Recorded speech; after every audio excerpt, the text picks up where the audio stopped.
that, we move to the next segment, which is a presentation, Technology Innovation in Accessibility and Inclusivity. Dr. Ananthalakshmi Venkitaraman, Chairman and Managing Trustee, Equibeing Foundation, will be taking us through this. She is a trusted leader, researcher, and social entrepreneur with over 45 years of lived experience and a deep passion for advocating for individuals with disabilities. Embracing life to the fullest, she sees herself as a vibrant individual beyond the label of disability. Please welcome on stage. Thank you. Very good afternoon. What is the date today? 10th December? No, date and day. 3rd of December, Wednesday, 3rd of December. What do you think is the importance of 3rd December? International Disability Day as declared by UN. And I'm so delighted that on 3rd December, Grace Hopper decided to give me an opportunity to speak at the GHCI 2025. When people ask us, who are you, right? I mean, who are you and what is your identity? Typically, it all starts with, yes, I'm a girl or a woman, born in a certain city, born into a certain socio-economic family. All of that is great. I'm born in Bangalore, I worked in the corporate, I traveled the world. All of that, till then people are like, wow. And then I say, you know what, but I'm also blind. And I put out the white cane, then people get scared. They're like, oh, should we walk with you? Should we not walk with you? Are you okay? Because we live in a country. I'll make you take a guess. India houses dash percentage of the world's blind population. Can anybody take a guess of what percentage? What percentage of the world's blind live in India? 14%? Little more? 25%. 25% of the world's blind population lives in our country. 90 lakh of these blind individuals are in an employable age. 90 lakh of these blind individuals are in an employable age. Again, a guess, what percentage of this 90 lakh do you think has a job? Out of this 90 lakh, what percentage of this 90 lakh you think has a job? Is this room vacant or are there nobody? Is it either vacant? 10%, which means 1 out of 10 people with blindness in India has a job. We spoke about AI, we spoke about UPID, we spoke about every single segment where India is growing, right? But this is one segment. So living in the corporate world, traveling the world, playing very senior leadership roles, and attending many previous GHCs. One thing, as I sat in those corporate boardrooms, there is a need to really look at how do we change this 1 out of 10? Because I was one of the 1 out of 10. But is it enough to live in a country where we take pride on so many things, so much of diversity? I've seen the women numbers grow in the corporate over the last 30 years. If that could happen, and if we can actually get on to leadership tables, then I thought it was a life experience responsibility to step out and start an enterprise. I know my previous speaker spoke about NGO. When you look at an NGO sitting in the corporate, I personally never like the NGOs, because NGOs look like, something where people are trying to, say, make out money. There's a lot of things about NGOs that we don't like sitting in the corporate or sitting in posh boardrooms, right?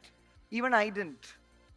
But then I thought, unless we start a movement, a social enterprise, bringing people together, bringing technologists, bringing the government, bringing corporate, big corporate houses, multinationals, and each of us in these kinds of conferences together, how will we make this 1 out of 10 a non-reality?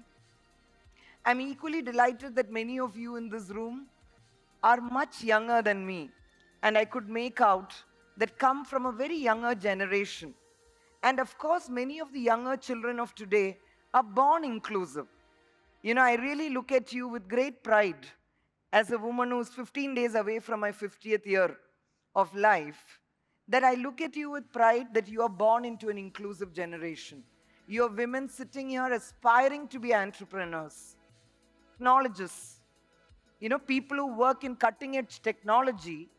I had a message to tell you about what you need to look at when you think about technology, when you think about product. And that's why I came here this afternoon to speak. So I'm Dr. Ananthalakshmi, and I have 3 parts of my life that made me an entrepreneur. One, being born with a macular degenerative eye condition, which is a progressive eye condition, which means that I would lose my eyesight. That is one of the first realities that I learned as I started growing up.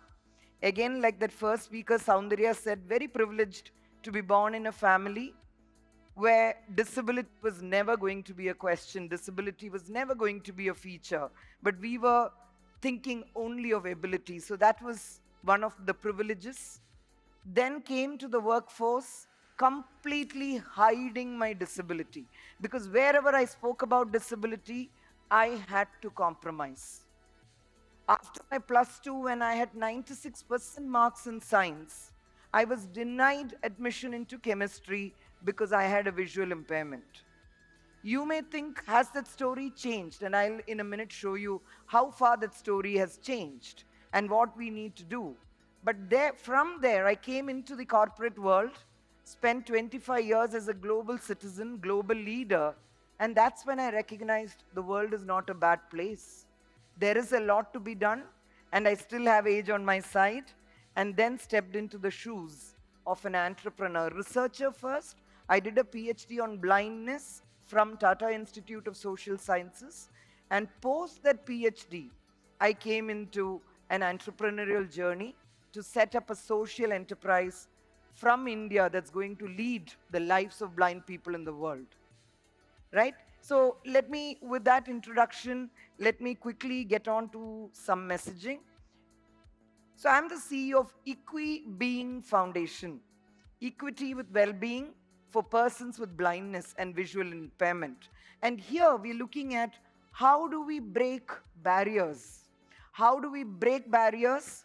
How do we even change the perception about blindness? Right? Because as I walked in this afternoon, there were so many people who did not know how to come and talk to me, perhaps, of this one gadget that I was carrying, the white cane. The fear, right? The fear that would I hurt myself? The fear or the need to overprotect. Parenting in India overall is overprotection, but when it comes to a child with disabilities, even more overprotecting. Number one. Number two, is blindness, physical disabilities, etc. visible? Can you guess what percentage of disabilities are invisible? Just a wild guess? Because this is a visible disability. Somebody on a wheelchair is a visible disability, and many times we only think about those. But what percentage of our disabilities are invisible? 80%, absolutely. 75 to 80% of our disabilities are invisible. So when we have schooling systems where learning disabilities, autism spectrums, and so many other neurodiversities are present, are we fools to believe that our workplaces do not have people with disabilities? Or can we have workplaces which do not have people with disabilities? Do you see that as a reality? Yes or no? No, but I think there are only 4 people in this room, is it? I don't know. I cannot see. Yeah. So the point is, definitely disability is not something that we can ignore. That is one reality, not just because of the sheer number of people in the world, but it is also the identity that all of us as human beings will have to touch at some point. And that's why it's important to speak to technologists. Because disabilities, if I'm born as a man, me becoming a woman is difficult. I can empathize, right? But everybody, all of us, human lives and other living creatures, we all face disabilities, be it temporary, be it as caregivers. We age into disabilities. We age into sensory disabilities that we have to live with. And then this entire money that we earned, the wealth we earned, and all the other things that we earned, we need to put it to use, right? And if we need to put it to use, we need to be able to make this accessible. Right? So what am I talking about? Here I just wanted to talk about, so Equibeing is a young organization, very agile, just about 3 years. And last week I was in the Reserve Bank of India meeting the Deputy Governor. Because, so clearly, as I think earlier I heard Shweta and Sraya speaking in that fireside chat, Indian government, Indian public systems are changing. Because I met the RBI governor to speak about how do we make our financial systems inclusive, right? Before that, I had the opportunity, we have a research grant from the government of India talking about how do we measure foundational literacy and numeracy, right? And as we work along, as we work with children with disabilities and youth with disabilities, the amount of things that we can put into place is incredible. So from then, so Equibeing, essentially we work on 3 aspects. We work on education for children with blindness. We work with 12 blind schools in Karnataka, 5 in Maharashtra and 4 in Kerala. That's where we started. So with about 20 schools that we work with, apart from that, we do swimming for the blind. Because today we don't see many Indians walking with white canes on our roads. But how about they swimming? And we have these excellent boys and girls who actually win medals. Now you may be thinking, why is Ananthalakshmi speaking to this young technologist who's sitting here on what is it that we can solve? One of the basic problems that we have in blind swimming is that when we are swimming in water, the only thing a blind person can't do is understand direction. And when it is competitive swimming, and if it's para swimming, you put a stick and touch the participant so that he or she knows that they're coming to an edge. Last year, one of our national swimmers hit his jaws and broke his teeth. So in a time when we are talking about ultrasonic sensors and so many other sensors, can't we put a simple sensor in the swimming cap so that a blind person understands when we are nearing the edge? Simple thing, right? Like this, there are millions of problems that needs to be solved, but I'm coming to that. And the last part we work with is livelihood. And in livelihood, again, it's not about charity and sympathy. So while other entrepreneurs were speaking on the stage, and some of you were asking really good questions, as an entrepreneur over the last 3 years, a few things that I've learned is an entrepreneur has to be very ambitious. If you are not ambitious, if you do not talk about your dream, if you do not talk about your vision, and you don't have the ambition, then you don't have the energy, right? Because going to a job is easier. I went to jobs 25 years. It was really easy because, you get up, you have a team, you have a forefather, godfather, who is actually going to pay you all the money at the end of the month. And we all sit in very cushy, nice, contented jobs. Somebody asked a question earlier, what was I considering when I left a corporate job as a woman with disability? What did I consider to start an entrepreneurial journey? I considered 3 things. Number 1 was contentment. Am I contented? Because enough, when is enough? How do you say that I have enough money? How do you say that I've had enough with something, right? So how do you define that enough for yourself? In my view, is your self-contentment. Am I happy with what I have achieved? Am I happy with the wealth or the backdrop that I have that gives me enough courage? Number 1. Number 2, I gave myself 2 lakh rupees in 2 years' time. I said, I'll try for 2 years. Do I have the skills? I really do not know. But let me give it a try. 2 years, 2 lakh rupees. If I don't, I'm sure I'll get back to job because I have the competence, I have the experience, and the wisdom and the learning that I'll have in 2 years. Do you think as an entrepreneur I wouldn't have got a job back? I'm sure I would have been more employable than when I left the corporate workforce. The third thing that we need is absolute networking, and that starts as early as you can get from your student days. And how do you really network and bring in, you bring in your thought of how do you influence. So those are extremely important. This was just to say that any of you who are thinking NGO is, some sideline thing, I can't comment about other NGOs. I really want to tell you, social enterprise is a serious business. It's not a small business because the products and solutions that we solve, be it in aerospace, be it in lighting, these are some of the domains I've worked in, are much smaller compared to the large social sector problems that we have of illiteracy, of disability inclusion, of marginalization, that social enterprises should not be seen lightly. So I think I don't know about how I'm doing on time. Arushi will tell me. Oh, sorry, I should move towards the console. Yeah. So story number one is, so I'm now talking stories for technologists, okay? I didn't know I was going to just address entrepreneurs. So for those of you who are entrepreneurs, I have shared a story. I've shared some of the skills that I, as an entrepreneur, have taken away. Now, the next 2 or 3 stories is for anybody, any public, but also for technologists in particular. Dr. So, Ananthalakshmi, 1996, I had a dream of Doctor- wanting to do a PhD. And anyone who wants to do a PhD, we know the amount of reading it involves. I walked into the office of an ophthalmologist and told him that I want to do a PhD. And he told me, he asked me to try out a binocular lens. Is it 15 minutes? Yes. Thank you. He actually asked me to try out a binocular lens, which I did, and I could read 3 words per minute. Fast forward to 2010, I brought back the dream of a PhD. This time, I was in Philips Innovation Campus, walked up to the augmented reality team, and we sat together and looked at what is the technology, how can PhD. And then with Voice Dream and Bookshare, what ensued is 300 words per minute.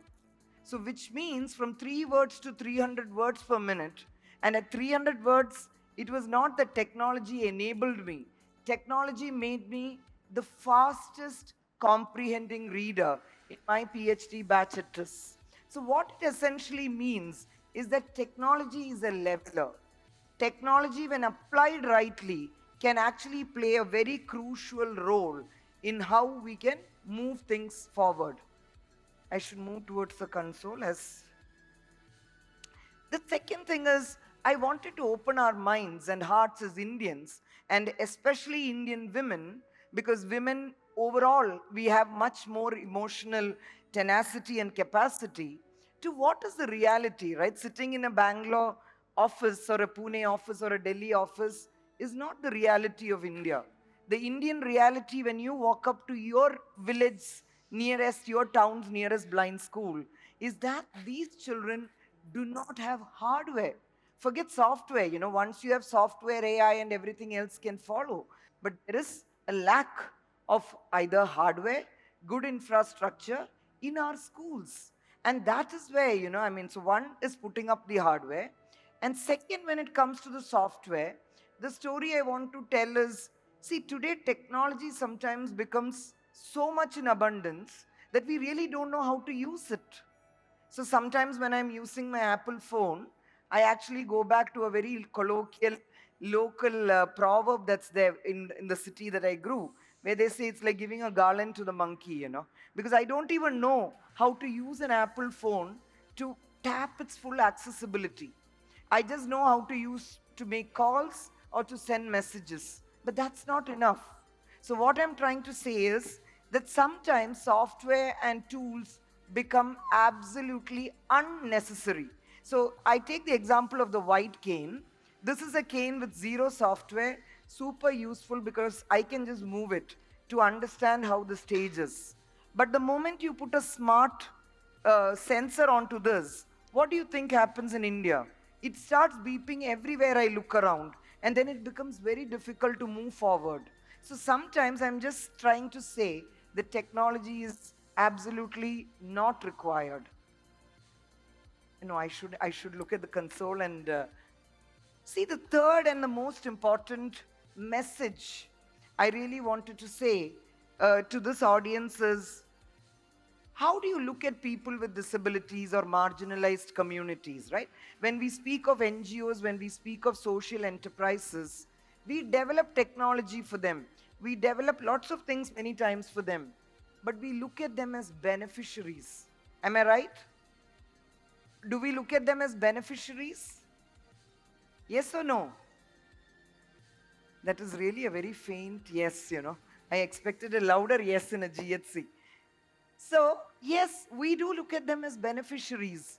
And I want to urge the crowd that's come into GHC that do not look at people who are marginalized as beneficiaries. Because the way you look at beneficiaries is very different from the way you look at customers. Yes or no?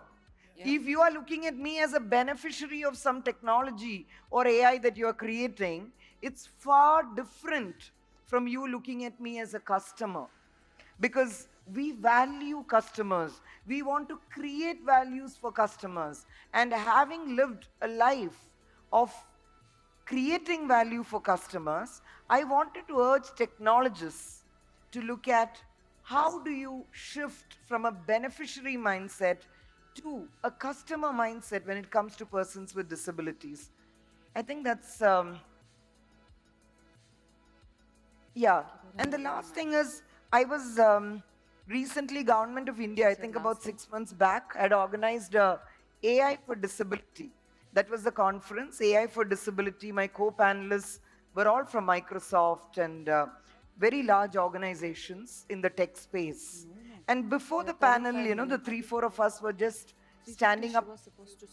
And one of the CXO ladies who was standing next to me actually told me that, AL, you know what? Speaking with you, I now found a new thing, that every day when I go to office, I'm not just producing technology. I am producing technology that can drive dignity, right? That can drive dignity.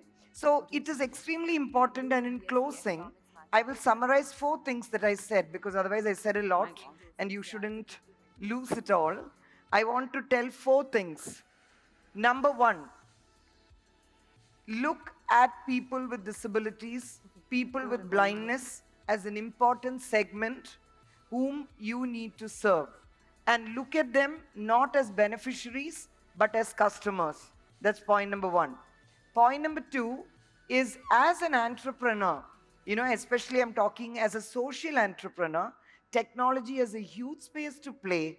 And I do not think we can achieve even one thing if we are looking at it from a charity and sympathy angle. I do not think any of us need charity and sympathy. As women, would you all like a lot of charity, sympathy, and pity? Hand mic. No. So I hear a man's voice telling me no, though. Yeah. And same way, people with disabilities, we do not need charity, we need dignity. That's the second thing. So drive technology for dignity.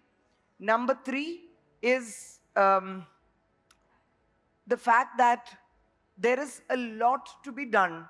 And as a contributory citizen, whether you are a technologist, whether you are an entrepreneur, whether you are a normal citizen, a homemaker, doesn't matter, but think accessibility first, right? Think of it as a primary thing before you start doing something. Okay? With that, I close.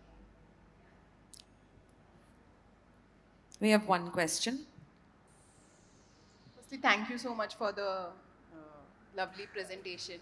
I just wanted to let you know that I'm working with a global app, and I'm trying to enter US market where accessibility on my app is a primary requirement. I cannot launch my product without having accessibility features. So I think that is not something that we should always look as extra requirement or something. That is, it is a primary thing. So I think that is if you are working with any government organizations, I would want you to urge for that for all the products that we have in India.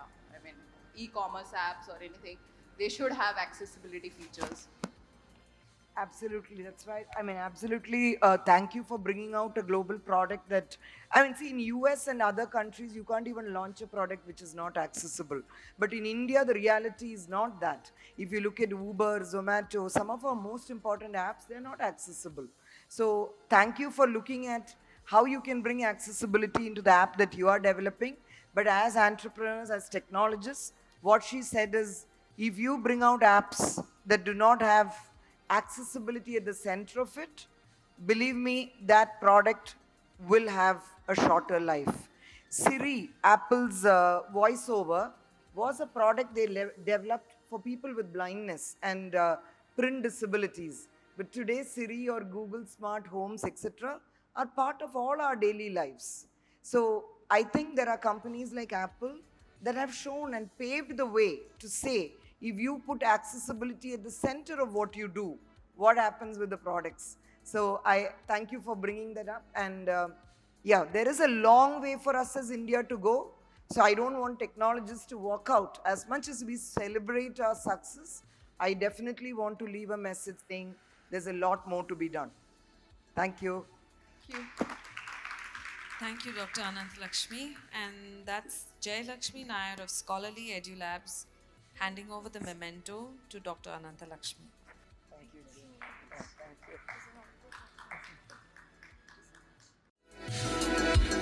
Thank you.